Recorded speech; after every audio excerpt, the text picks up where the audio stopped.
Uno de los puntos más importantes a la hora de crear nuestra base de datos es el diseño previo y dentro de ello la aplicación de lo que se denomina normalización de base de datos. El diseño lógico de la base de datos, sus tablas y las relaciones que existan entre las mismas van a determinar el rendimiento de nuestra base de datos. Para ello, las técnicas de normalización son reglas que nos permiten distribuir los datos en tablas.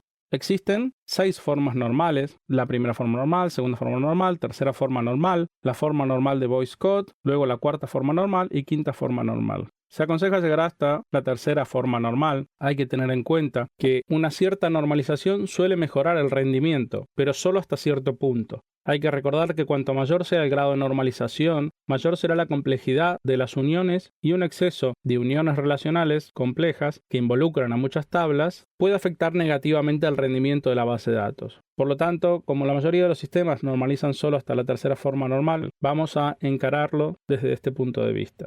Vamos a enumerar estas 3 formas normales y luego realizaremos una práctica para poder afianzar estos conceptos. No se pretende de que uno tenga que acordarse de memoria cuando recién empieza con base de datos estas formas normales, sino que podría ser una buena práctica el tener esta pequeña diapositiva impresa y cerca de donde sea nuestro lugar de trabajo para recordarlo cada vez que tengamos que hacer el diseño de una base de datos y no olvidarnos de aplicar una por una estas formas normales. Vamos a enumerar cada una de ellas. La primera forma normal nos dice que una tabla debe tener una clave primaria para identificar unívocamente cada fila de la tabla. Por lo tanto, para conseguir esta primera forma normal, hay que crear una clave primaria unívoca para cada tabla que sea creada. Esto es muy importante. Piensen ustedes que si yo tuviera una tabla donde tengo nombres almacenados, por ejemplo, tuviera el nombre Video to Brain y debajo Video to Brain y debajo Video to Brain, tendría 3 Video to Brain y quisiera modificar alguno de ellos, no podría indicar cuál exactamente es el que quiero modificar. De esta forma, si a esos datos yo les pusiera esta clave primaria, podría identificar 1 Video to Brain, 2 Video to Brain, 3 Video to Brain. Si quisiera modificar el número 2, ya tengo la posición y puedo identificar al mismo.